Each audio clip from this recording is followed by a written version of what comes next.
Hi, everyone. Good morning, good afternoon, good evening, depending on where you're calling in from today. Welcome to our session on proven strategies for moving off of spreadsheets. I'm Hannah Brackey, and I'm the Director of Product here at LabKey, and I'm really excited that you've joined us today to talk about a topic that's really near and dear to many organizations, including ours, transitioning from the comfort of spreadsheets to a more robust, scalable lab information management system. So some of the housekeeping here, we are going to record this meeting and that will get sent to you afterwards. So you'll be able to share it with colleagues or listen in if you can't stay for the whole time today. And if you have any questions, feel free to put them in the Q&A or in the chat. We'll make sure to try and answer as many as we can at the end of this. I suspect we'll have plenty of time. So feel free to put those in the Q&A as you have time. So a little bit about LabKey. For more than 2 decades, we've been helping laboratories leave spreadsheets behind in favor of more robust scientific data management systems. And we've really helped do this with a diverse set of industries and use cases. And our team partners really closely with our customers to share those best practices and implement solutions tailored to their needs. And so to date, we've really delivered and supported well over 100 information systems. And I'm really excited to see a few of our customers here today. They can help attest to some of the world-class support that we offer at LabKey and the passion our team really brings to each and every project.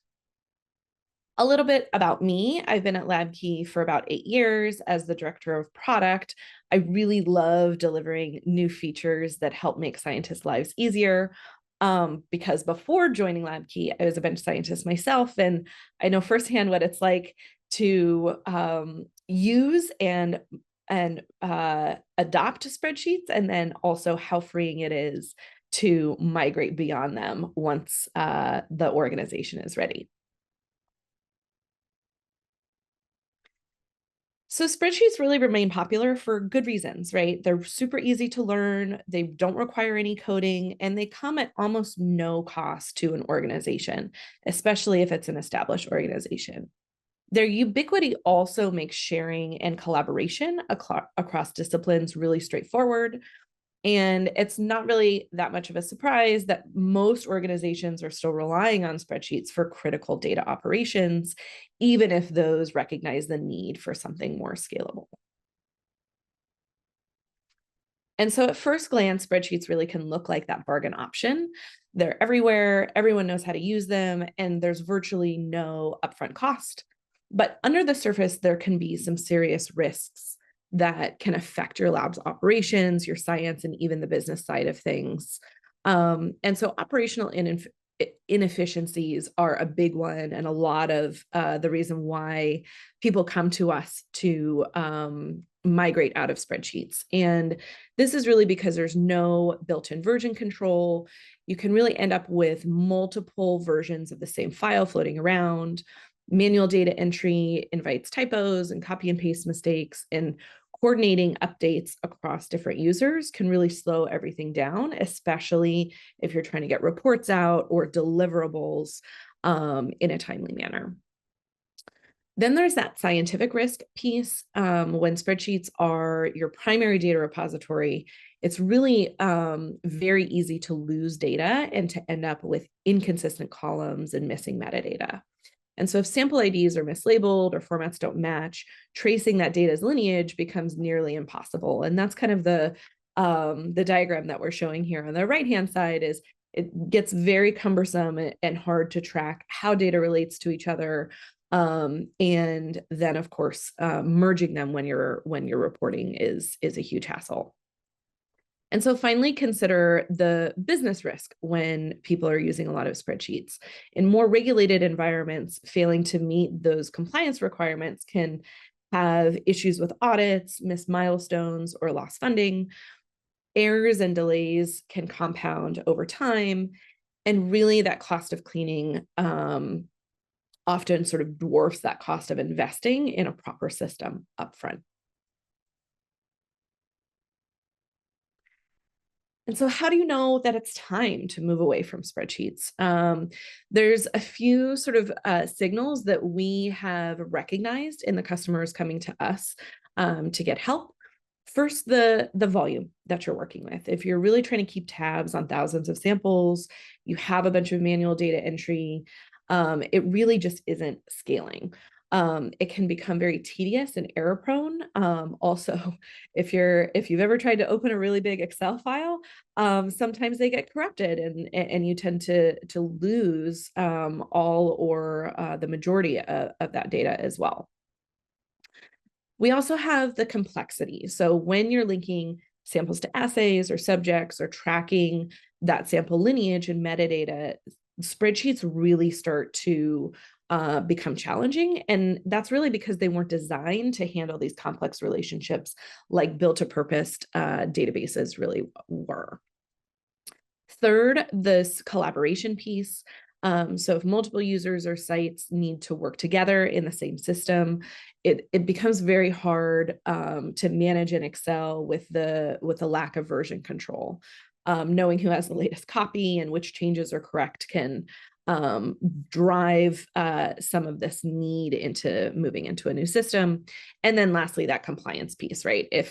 If you're a lab that's subject to GLP or GXP, CFR Part 11, you really need to make sure that you have the secure audit trails and control of the workflows. And spreadsheets really can't offer that. And so if any of those points kind of start to hit home for you, it's probably a good sign that you might need to explore a more robust system to manage your data.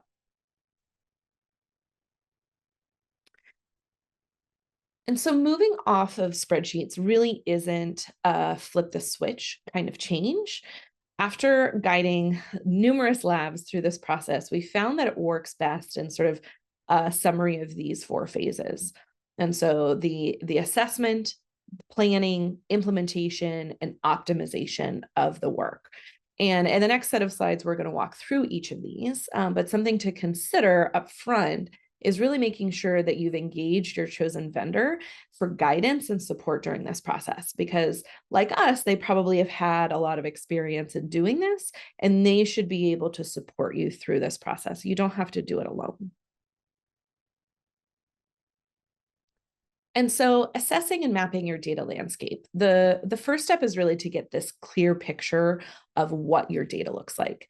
You need to know where it lives and how it moves around. And so you really want to start by taking inventory, listing all the spreadsheets that you're using, how it's owned, if anybody owns it, and what it's tracking. So is it samples, assay, equipment logs, training documentation, that type of stuff.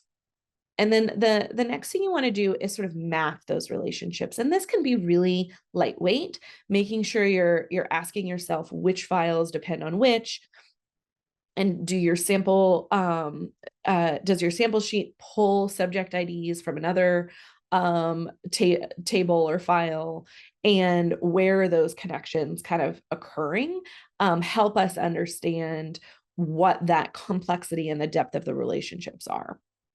And then thirdly, really identifying the pain points. So once you've taken stock in kind of what you have, working with a team to know where are things going wrong most frequently.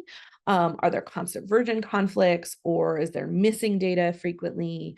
Are people struggling with finding or locating specific data or even specific samples?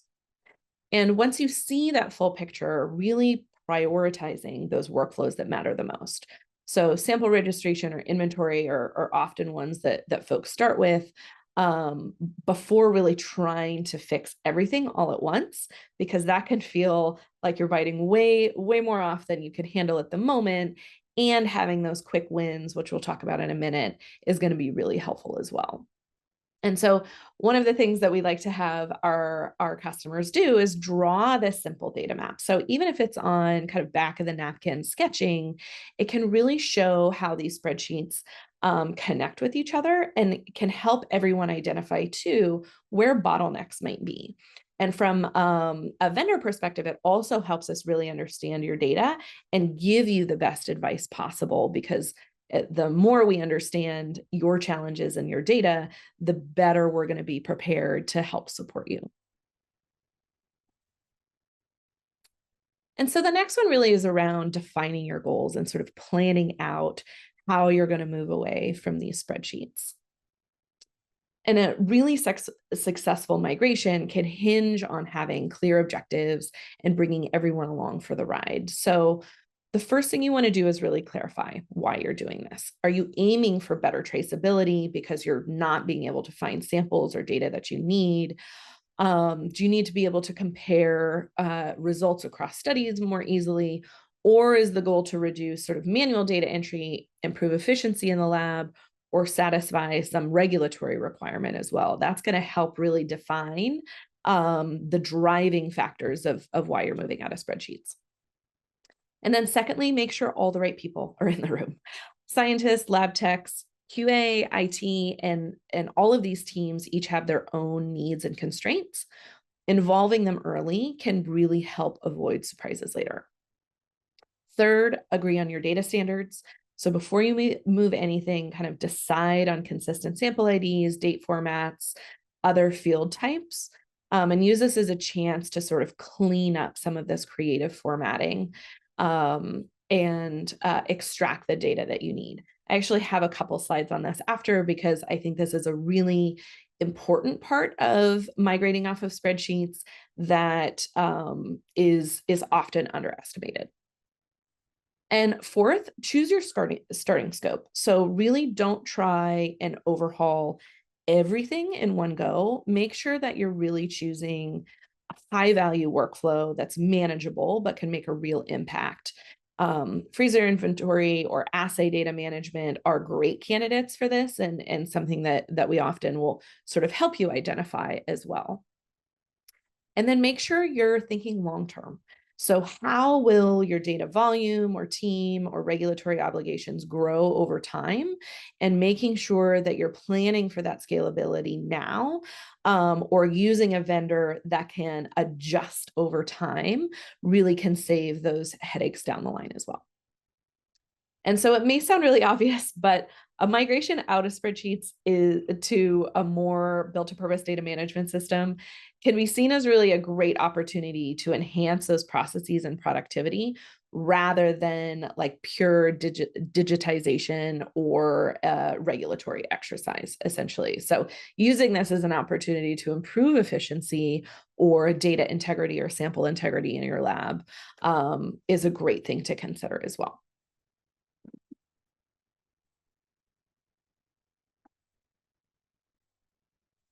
So I want to spend a couple slides on kind of standardization of data formats in this planning phase, because I think that this becomes maybe the most scary thing that people are encountering when they're thinking about moving off of spreadsheets, but the most necessary thing.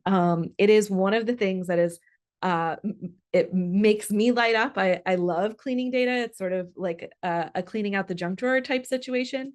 So after years of doing this for my own labs, but then also for implementations, I wanted to kind of share some hints on this that I've learned. And most of our customers really have some degree of data cleanup before they need to migrate. It's very, very rare that folks come to us with very clean spreadsheets and are looking into moving to a new system. So nearly every cleanup effort really falls into one of these two categories. The data structure piece, and these issues will really arise when spreadsheets have these creative layouts that aren't truly tabular. Think stuff like merged cells or dates or numbers stored as text, headers of columns being not in the first line, or additional formatting kind of applied to that. And these structural quirks really can make it hard to import and map data correctly when you're migrating away from spreadsheets. Data quality is also a really big one, right? And these problems can include like duplicates or missing data, typos, inconsistent identifiers. And people may use like different shorthands for the same concept or the same sample ID, for example. And these inconsistencies can make it really difficult to reconcile and analyze data later on. And so having clean data going in is going to benefit the team later when they're preparing things for papers or analysis or IND submissions, or C of A's, things like that. So addressing both kind of these data structure and data quality pieces up front are going to help smooth that transition and give you a much more reliable set of data once you're in your new system as well. So now you might be asking me, well, how do I do this? Like this highlights a lot of problems. I've kind of listed a few of your ideas for available resources that you may have in order to accomplish this. And so if your organization allows it, AI-powered tools can really help spot inconsistencies and even suggest a common vocabulary, because these natural language models are very good at sort of recognizing discrepancies in how somebody might have entered something. This might be a good starting point. But of course, check with your organizational policy on feeding any data to an AI model. Your data or informatics team may also be able to help here by scripting routines that can help merge data sets or flag problems automatically and help with that data cleanup process. I also think it's funny, but it's, using spreadsheet tools to help clean this data to get yourself out of spreadsheets is also a really good lightweight way to do this. And so some of my favorites here that I've listed are the remove duplicates feature or conditional formatting to help find duplicates in your system. Using text to columns. So oftentimes people will have big text strings or lots of compound data in a given field. This allows us to split it out and really have it in a more searchable, queryable way in a new system. And then trim and proper are super helpful in sort of identifying white spaces and getting rid of them when they're extraneous. And then consistent capitalization. This is another thing that that comes in that we want to make sure is cleaned up when we're migrating to a new system. And then lastly, your LIMS vendor really should be able to help provide migration and implementation support. And so don't hesitate to sort of tap into that expertise and see what they have available to offer you as support in this process. And one of the things that I've learned after sort of all of these implementations is how useful it is to make sure that you're documenting your processes so you can iterate and improve on it later. There's nothing worse than kind of coming into sort of like an intermediate stage of data cleaning and not realizing, what you've done or what you haven't, and having to repeat work. So making sure that you have a clear document that captures this either in a script or a notebook, depending on how high tech you want to get. And so after you've scoped out your data and set these clear goals, it's really time to roll up your sleeves and start the implementation process. And so what we recommend is beginning by working with test data. And so this helps you validate some of these imports, workflows, and even the permissions in a sandbox before you decide to move into sort of a production environment. And as you migrate, make sure that you continue to clean. And so don't bring messy data into the new system. Make sure that you're standardizing it first. And that piece will make it much easier later down the road for you. You also want to set up user roles and permissions early, so that once the data is in the system, it can be a very easy onboarding process for the folks that are anxious to start using it. Making sure you're giving those end users training with real scenarios from their day-to-day workflow, and so they can really feel confident is going to be important, and celebrating those early wins. So making sure you can show off any time saved or errors eliminated can get people really motivated to continue on and excited about using the new system. And so one of the tips that we have that some clients choose to do is kind of run old and new systems in parallel for a short time. And that can help really gain trust while the users are practicing and using the new system. And it can also avoid challenges after you've sort of cut over to the new system, because now people are much more comfortable with using it in their real day-to-day work. And so this last piece here is around optimization. And so it's important to remember that a data management system, such as a LIMS or sample manager system, isn't really a set it and forget it type solution. It's a platform that you can continue to evolve as your lab evolves. And so after you go live, make sure that you continue to ask for feedback and check in to see what's working well for users and what feels clunky and how you can support that. That CPI or continuous improvement methodology can really help support ensuring that your system doesn't go stale after a few years. Making sure that you have documentation and training up to date, so new staff doesn't have to kind of reinvent this when they're getting onboarded. And it also helps existing users to continue to feel supported and heard as they have to use the system. And so the last thing I'll sort of say here is really to look for opportunities to continue to add to the system. So maybe you want to automate routine tasks, or add some integrations where you can reduce some of the redundancy between systems and further reduce sort of errors and efficiency within the lab. Also, don't forget sort of the bigger picture, right? If you need to build dashboards and reports so that leadership and QA teams have the insights they need, a built-to-purpose system should be able to support that. And then finally, make it a habit to review and refine your workflows as your science and compliance requirements evolve. Treat it sort of like a living system that grows with your lab, and that will help keep things efficient and also compliant, obviously. And so as a wrap up here, I just want to revisit some of the things that we talked about. So know your breaking point, recognize when those spreadsheets are not serving your lab anymore and they begin to hinder that quality and compliance piece.